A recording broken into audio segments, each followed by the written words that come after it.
សំណួរតើប្រាសាទព្រះវិហារតាំងនៅកន្លែងណាកសាងក្នុងសម័យណាដោយព្រះរាជាអង្គណាខ្លះ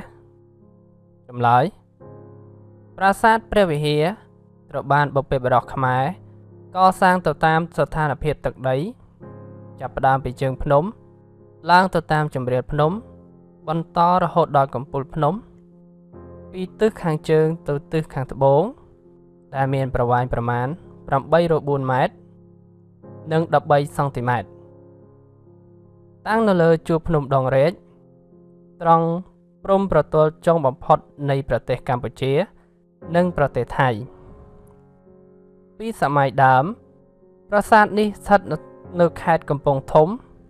តែបច្ចុប្បន្នស្ថិតនៅខេត្តព្រះវិហារភូមិភាគឧត្តរនៃផ្ទៃប្រទេសបើគិតពីខ្ពង់រាបពីជើងទៅត្បូងវិញមានប្រវែង400ទៅ500ម៉ែត្រប្រាសាទព្រះវិហារកសាងក្នុងសម័យអង្គរ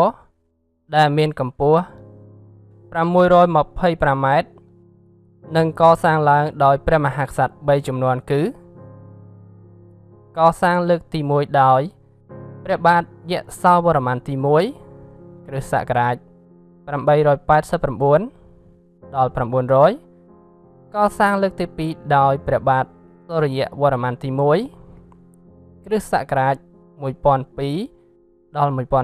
1050កសាងលើកទី3ដោយ